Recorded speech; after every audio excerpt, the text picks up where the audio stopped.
Recientemente habíamos estado compartiendo una serie en la congregación en donde pastoreamos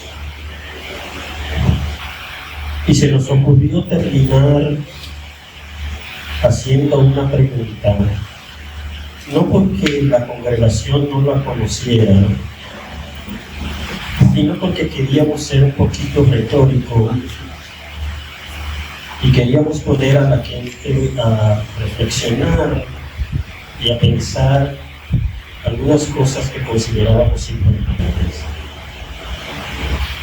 Donde estábamos ubicados era en el libro de Isaías, capítulo 43, donde en el versículo 3, parte B, dice: yo soy el Señor tu Dios, el Santo de Israel, tu Salvador. Esto en Nueva Versión Internacional. Se nos ocurrió, y quiero ponerles a pensar en estos mismos momentos también, dentro de todos los atributos de nuestro Dios, de su naturaleza y de su esencia, ¿qué es lo más importante y que debe distinguirnos a nosotros como hecho a imagen y semejanza suya? Le dije, ya hemos estado nosotros muy acostumbrados en nuestra etnología, en nuestra adoración, en nuestra predicación, en nuestras oraciones, y no está mal, a reconocer dentro de la naturaleza de nuestro Padre Dios que Él es God Almighty, que Él es Dios Todopoderoso. Y lo es. Destacamos que Él es Jehová, Dios de los ejércitos, nuestro gran guerrero y defensor. Destacamos que Él es Rey de reyes y Señor de señores. Pero preguntábamos, dentro de todas esas atribuciones que la tiene el Señor, dentro de su naturaleza, de su esencia, que lo caracteriza, ¿cuál de todas es para el mismo Dios la más relevante? Cuando Dios elige al pueblo de Israel, no anda buscando a un pueblo por sus capacidades y habilidades, por sus fortalezas, por sus grandes guerreros. No anda buscando Él a un pueblo que se caracterizara y que se conociera porque había hecho avance en la tecnología, la comunicación y las redes sociales. Es cierto que Él es Dios Todopoderoso y quería convencer a nuestra gente de que el atributo más relevante de Dios, y que Él lo revela acá, Él podía decir en un acto de defensa al pueblo de Israel, volver a repetir: yo soy Dios Todopoderoso, Rey de reyes, Señor de señores, Jehová de los ejércitos. Pero sin embargo, la revelación que quiere hacer en estos momentos es esta: yo soy el Señor tu Dios, el Santo de Israel, tu Salvador. La cualidad más importante que tiene el Dios nuestro es que Él es un Dios santo. Dios es poderoso, Dios es fuerte, Dios es admirable, Dios es sabio. Ustedes lo van a encontrar donde quiera. Pero nuestro Padre Dios, el Dios de Israel, es Dios santo. De ahí parte entonces el sentido de que nosotros somos hechos a imagen y semejanza de Dios. Y cuando vemos esto, también hemos querido destacar dentro de todo esto que sería lo más relevante también. Y dentro de lo más relevante, No es que Dios nos ha hecho a nosotros sabios como Él. Lo más relevante es que Él nos puso el ADN de la ética y de la moral. Que Él nos hizo para un comportamiento correcto por encima de todas las cosas. Lo más relevante para la iglesia no es cuántas capacidades, condiciones y cuestiones tenga. Lo que Dios va a cuestionar a última instancia de nosotros, sin negar tener todos los títulos y todas las posiciones, que por demás, como quiera, debemos postrar nuestras capacidades, nuestras habilidades, nuestros conocimientos a los pies de nuestro Señor y Salvador Jesucristo, también Señor de señores, Rey de reyes, el león de la tribu de Judá, el cordero inmolado que quita el pecado del mundo. Pero dentro de todas estas cosas, Dios, el Señor, habrá de querer de nosotros cómo exhibimos nuestra conducta, nuestro comportamiento por encima aún de la propia unción.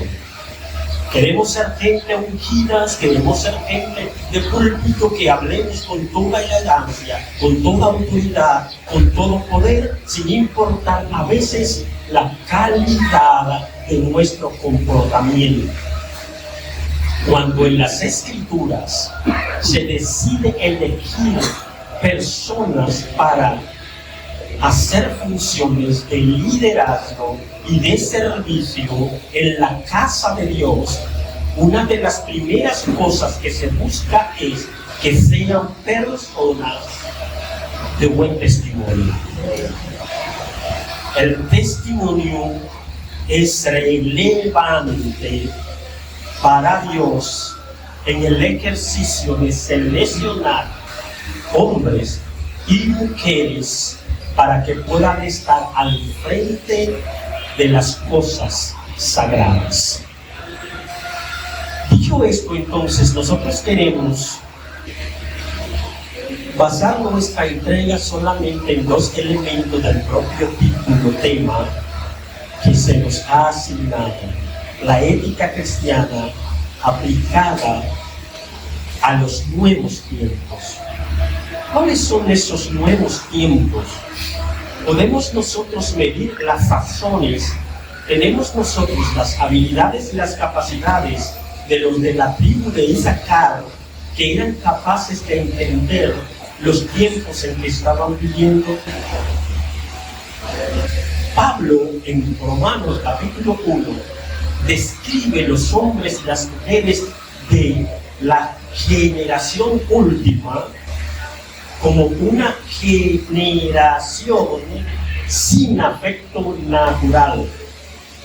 Pero hace una descripción en todo ese capítulo de cuál sería el comportamiento de la sociedad de los últimos tiempos, de estos tiempos que a nosotros nos tocará vivir. Pero vamos a Jesús. Jesús, guardando la distancia de los tiempos y comparando la generación de su tiempo, dice: ¿con qué compararemos nosotros esta generación? Ya Juan había dicho: generación de víboras. ¿Qué generación estamos nosotros contemplando en el día de hoy? La conocemos y somos capaces de insertarnos para hacer la transformación posible. Ante una generación como la de hoy, entre tres posibilidades de situaciones que podemos tomar, ¿qué vamos a hacer? ¿A entregarnos, a escapar o a enfrentar?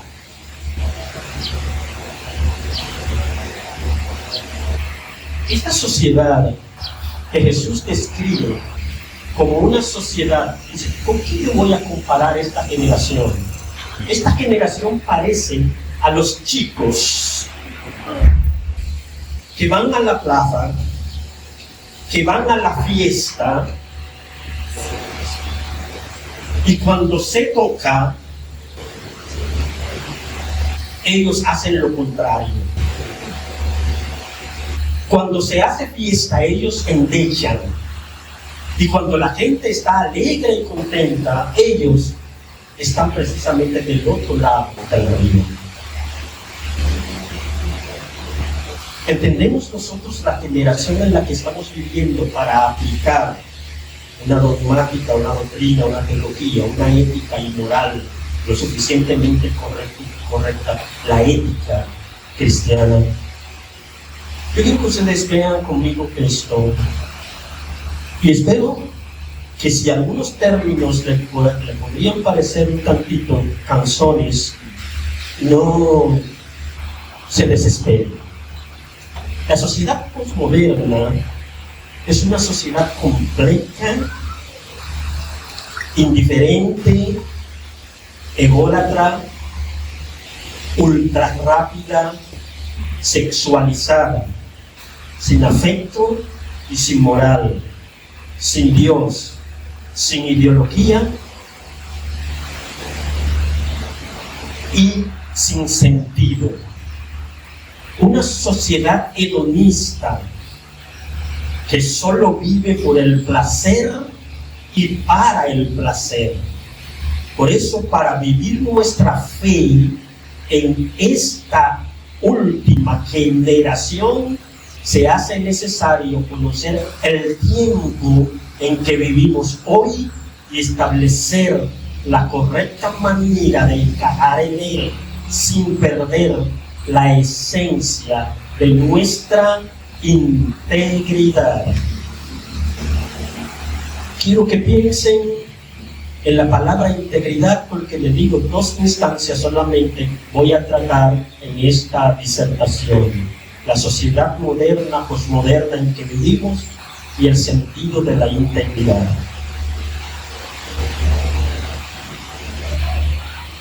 Establecer la correcta manera de encajar en él, en el mundo en que vivimos hoy, sin perder la esencia de nuestra integridad.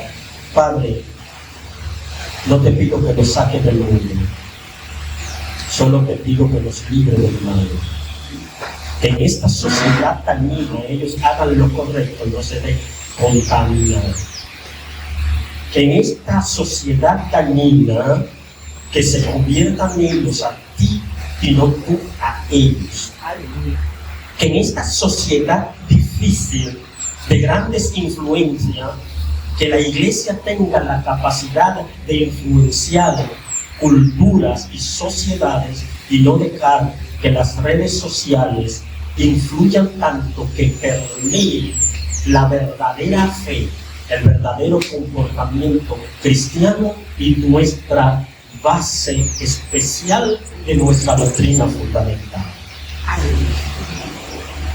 La sociedad del postmodernismo es una fiel aliada y rabiosa protectora del globalismo, del nihilismo o el sinsentido, donde la vida carece de significado, propósito o valor, del dadaísmo, de la lógica del absurdo, la muerte de la razón, del culto a lo grotesco, del caos y del azar, de la ideología de género y del wokismo o despertismo, la radicalización de la lógica progresista, la política de la identidad particular.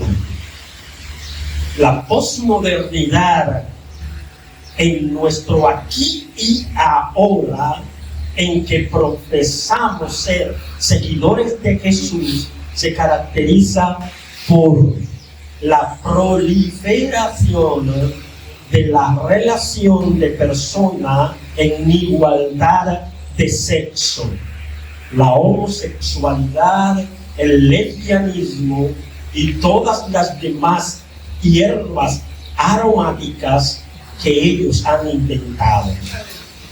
el auge del feminismo, una nueva dinámica económica y financiera que resalta el afán desmedido por hacer dinero a cuesta de todo. Y mientras más fácil, mucho mejor. El avance de la tecnología y de las comunicaciones, y tecnologías de sistema, el desarrollo de la medicina nuclear, la biotecnología, la ingeniería genética, la neurociencia y la neotecnología, la robótica, la inteligencia artificial, entre otros. La sociedad en que vivimos se caracteriza por la desintegración o crisis global de los valores éticos y morales, trayendo como consecuencia una sociedad flax, laissez-faire y light. Quiero decir, demasiado acelerada, altamente permisiva, suave, ligera y superficial. Es la sociedad de nuestro tiempo. Otros elementos que caracterizan la sociedad en la que nosotros vivimos es la lucha por la igualdad de género, la inclusión social y la diversidad. La preocupación por el medio ambiente y los recursos naturales, a veces mal interpretado. El comportamiento hedonista que mencioné, que solo vive del placer y para el placer, y que vive de lo que no le causa problema. La ética situacional o relativista, ética cultural, ética de la conducta, ética deontológica o del deber, donde todo es lo mismo y nada es diferente. Esta sociedad nos confronta y nos obliga a nosotros a tomar decisiones. Lo cuestiona todo y cuestiona a Dios. Es la sociedad del humanismo y del positivismo, de la teología de la muerte de Dios, plantada por un filósofo llamado Federico Nietzsche, que en un momento de su filosofar con la doctrina del nihilismo dijo: Dios ha muerto, y si no ha muerto, hay que matarlo. Vivimos en la época de la ética situacional o relativista, del humanismo, le decía, y el positivismo, de la ideología de la muerte de Dios, la época de la mayoría de edad del ser humano o del tiempo del hombre adulto y de la mujer adulta, la búsqueda del ser supremo. Nosotros estamos viviendo en una sociedad donde lenta y sencillamente se ha estado tratando de enseñar, vender y promover una civilización donde ustedes y yo, como personas humildes, no cabemos, sino donde caben solamente las personas que se supone tienen condiciones extraordinarias en la vida, donde hay que acabar y eliminar a los envejecientes, a los discapacitados, a las personas iletradas, a los que no tienen los grandes conocimientos y las grandes sabidurías, para que este mundo no se nos vaya a pique. Esta es la sociedad en la que nosotros vivimos. Una sociedad de sincretismo religioso y cultural, donde todas las religiones son por igual mismas cosas. Es el tiempo del nuevaerismo, donde en ese concepto de sincretismo religioso y donde todas las religiones son mismas cosas, a veces subimos a nuestro propio púlpito dejándonos permear de esta sociedad y no haciendo lo correcto que Dios dice que es correcto.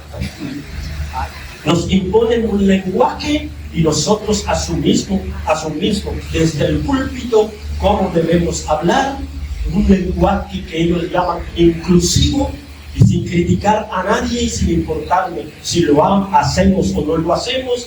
Es esta sociedad la que nos impone que tenemos que decir nosotros y nosotras, no entendiendo el gancho donde han querido meternos toda una vez, para al final de cuentas también tener que decir Dios Padre y Dios Madre. En esta sociedad relativista, donde a la única y gran entidad que enfrentan con rabia se llama a la iglesia cristiana evangélica, porque lo es la iglesia de los grandes absolutos. Como vivimos en una relación relativa, a ellos les pica que nosotros digamos un solo Dios, un solo Señor, una sola fe, una sola palabra de Dios, un solo Salvador, nuestro Señor y Salvador Jesucristo. Gloria a Dios. Aleluya. Gracias a Dios. Ellos quieren, y a veces corremos con ellos, que nosotros digamos que Jesús es un Salvador. Él no es un Salvador entre salvadores, Él es el Salvador del mundo. No hay otro Dios, no hay otro Redentor, no hay otro Salvador entre Dios y los hombres, no hay otro mediador, solo Cristo. Le pique a quien le pique, le duela a quien le duela. La iglesia de Cristo es la iglesia de los grandes absolutos. Una sola verdad, un solo Dios, una sola palabra, la palabra de Dios, una sola fe, un solo amor, una sola, la iglesia de nuestro Señor Jesucristo, en unidad y en fe, para que la puerta del Hades no pueda prevalecer. Por eso el sincretismo religioso se opone más que a cualquiera, que a los cristianos evangélicos que no estamos dispuestos a adorar con Baal, con Acera, con los dioses del pueblo hebreo, pero que no somos capaces ni queremos adorar con los dioses modernos de la nueva era. No nos van a meter en ese asunto, porque nuestra ética y nuestra moral cristiana nos hace solamente adorar al Santo de Israel. Así ustedes encontrarán otros tantos elementos que caracterizan a la sociedad en la que nosotros vivimos. No tengo que decirle de la influencia de estas cuestiones de las redes sociales, de cómo han venido cambiando la manera de percepción de nuestra gente. Lo que quiero decirles es que entendiendo y comprendiendo nosotros esta sociedad en la que vivimos, como quiera, en toda sociedad, en todo tiempo, en todo lugar, amamos y servimos a un Dios santo, que como destacaba nuestro hermano Andrés Mejía, un Dios que no solamente es Dios santo, sino que nos convoca a ser igualmente nosotros santos en toda nuestra manera de vivir, como una imitación del prototipo de conducta y comportamiento bíblico cristiano, que es precisamente hacer siempre lo correcto, independientemente del precio que tengamos que pagar por él. Ahora, el último tema. la integridad. Miren, hermano, destacamos todos los valores, todas las condiciones axiológicas que tienen precisamente el comportamiento ético y moral en el sentido de sus características, pero queremos resaltar dentro de todas ellas el sentido de la integridad. Y es como si les estuviera diciendo y dejando esta reflexión. Yo quisiera una sociedad, una comunidad cristiana, ético y moral, que esté dispuesta a hacer lo correcto y que por encima de su propio fuego y su unción esté la inspiración de ser correcto siempre. Que por encima de su filosofía y su conocimiento estén dispuestos a hacer lo correcto en toda su manera de vivir. ¿Qué es entonces el sentido de la integridad? Alguien dijo, Fuller, que la integridad es la esencia de todo éxito. La decisión de hacer siempre lo correcto, oigan esto, la decisión de hacer siempre lo correcto, en el momento correcto, ante situaciones no necesariamente favorables, sin importar el precio que tuviéramos que pagar. La integridad se corresponde con, cito, todo aquello que está total o completo, que no le falta nada o que no carece de ninguna de sus partes, en sentido ético o moral, es la cualidad de ser honesto, justo, incorruptible, sólido, no dividido, una firme adhesión a un estricto código moral o ético, el estado de mantenerse incólume, firme o inamovible. Dicho al estilo de nuestra dominicalidad, la integridad es hecho de una sola pieza, de una sola costura, que no tiene doble cara y no se dobla ni se rompe fácilmente.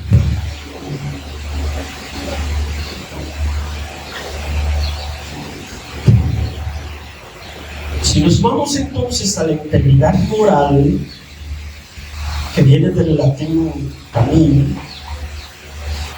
significa sentido moral perfecto, sincero, libre de mancha, transparente, de buen testimonio, de buena costumbre. Si hay alguien que debía exigirse en nuestras comunidades de fe, más que las condiciones que puedan tener, Hechos capítulo 6, elijan ustedes quienes pueden estar al servicio. Elijan ustedes. Mientras nosotros nos dedicamos al partimiento del pan, a la predicación y a las oraciones, elijan gente para el servicio cotidiano, para repartir los alimentos y demás. Pero aunque esa parezca una función secular o cualquiera, elíjanlo con las cualidades de los santos del pueblo de Dios, de buen testimonio, personas íntegras, personas llenas de fe, personas llenas del Espíritu Santo, personas serias, más que, con ese lado, más que sabio, serio, más que de fuego. Miren, hay demasiadas personas de fuego en estas iglesias.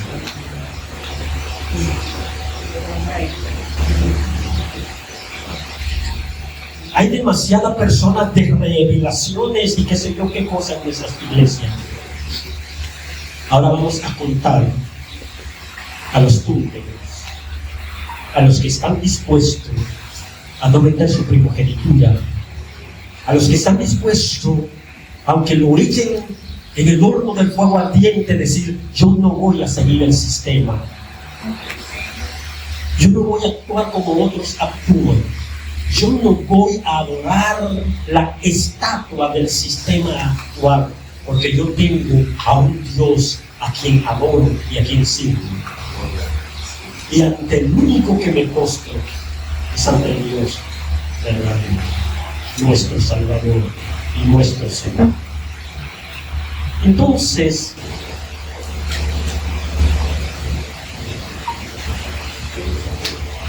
la integridad dicha en un pasaje bíblico es esto, en el sentido personal. Salmo capítulo 15, versículos 1 al 5, el capítulo íntegro, en nueva traducción viviente, dice así: Señor, ¿quién puede adorar en tu santuario?